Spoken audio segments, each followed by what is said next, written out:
దాదాపు 86 రోజులు జైలు శిక్ష అనుభవించిన అనంతరం బయటకు వచ్చిన కాకాణి గోవర్ధన్ రెడ్డి ప్రస్తుతం వైసీపీకి సంబంధించిన సెంట్రల్ ఆఫీస్కి వచ్చి పలువురు నాయకులతోటి భేటీ అయ్యారు.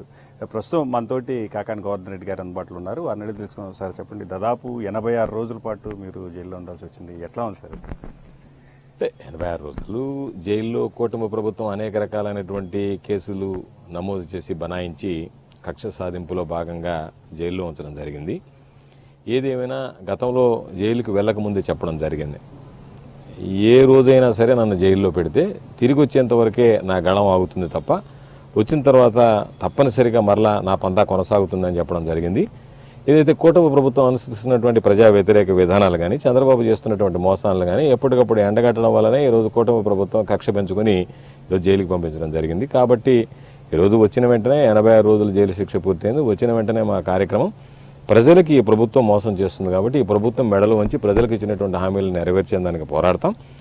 ఆత్మస్థైర్యం ఏమాత్రం దెబ్బతినలేదు, ఆరోగ్యంగా ఉన్నాం, ధైర్యంగా ఉన్నాం, రెట్టింపు ఉత్సాహంతో పనిచేయడం జరుగుతుంది. అయితే ప్రస్తుతం అంటే కొన్ని ఆంక్షలు విధించినట్టుంది. ప్రస్తుతం ఎక్కడ ఉండబోతున్నారు అంటే మీ యాక్షన్ ప్లాన్? అంటే కోర్టు ఇచ్చినటువంటి దానిలో 2 భిన్నమైనటువంటివి ఉన్నాయి.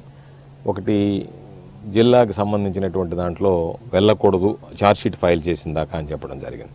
బహుశా ఈ రోజుకి 88 రోజులు పూర్తి అయ్యాయి కాబట్టి మరో 2 రోజులు 90 రోజుల లోపల ఛార్జ్షీట్ వేయాల్సినటువంటి అవసరం ఉంది. ఈరోజు దానికి ఉన్నత న్యాయస్థానం దృష్టి కూడా తీసుకువెళ్ళాం. ఎందుకంటే నా మీద అనేక రకాలైనటువంటి కేసులు నమోదయ్యాయి కాబట్టి ఆ కేసుల్లో కూడా ఈరోజు నేను ఇన్వెస్టిగేషన్ ఆఫీసర్స్ ముందు అటెండ్ కమ్మని రకరకాలైనటువంటి తీర్పులు ఉన్నాయి కాబట్టి వాటన్నిటిని కూడా ఉటంకించి న్యాయస్థానం దగ్గరికి వెళ్ళడం జరిగింది. కాబట్టి త్వరలోనే న్యాయస్థానం నుంచి రిలీఫ్ వస్తుందని చెప్పి నేను ఆశిస్తున్నా. వెంటనే మా కార్యక్రమాలన్నీ కూడా కొనసాగుతాయి. అంటే నిన్న మీరు మాట్లాడుతూ చెప్పారు, నెల్లూరు జైల్లో చాలామంది వైసీపీ నేతలు ఉన్నారు, అందరితో మాట్లాడుతూ గడిపేశాను అన్నారు. రాష్ట్రంలో కూడా పలు ప్రాంతాల్లో ఉన్న జైల్లో వైసీపీ నేతలు ప్రస్తుతం ఉన్నారు. దీన్ని ఎట్లా చూస్తారు? దాదాపుగా ప్రతి జిల్లాలో కూడా ఉన్నటువంటి జైళ్లు కానీ సబ్ జైళ్లు కానీ వైఎస్ఆర్ కాంగ్రెస్ పార్టీకి సంబంధించినటువంటి వాళ్ళతో నిండిపోయాయి.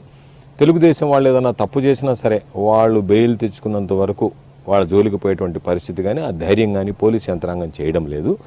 అందుకని ఏ తప్పు చేయకపోయినా సరే వైఎస్ఆర్ కాంగ్రెస్ పార్టీకి సంబంధించినటువంటి వ్యక్తుల్ని దోషులుగా చిత్రీకరించి వాళ్ళని జైలుకి పంపిస్తుంది. కాబట్టి ఇది దుర్మార్గమైనటువంటి చర్య.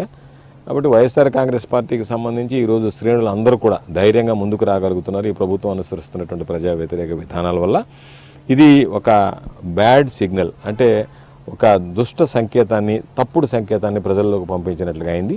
ప్రజల్లో కూడా వైఎస్ఆర్ కాంగ్రెస్ పార్టీ పట్ల ఈరోజు ఎవరైతే జైలుకి వెళ్తున్నారో వాళ్ళ పట్ల సానుభూతి పెరుగుతుంది. ఈ ప్రభుత్వం పట్ల, ఈ ప్రభుత్వం అనుసరిస్తున్నటువంటి విధానాల పట్ల ప్రజలు మండిపడుతున్నారు.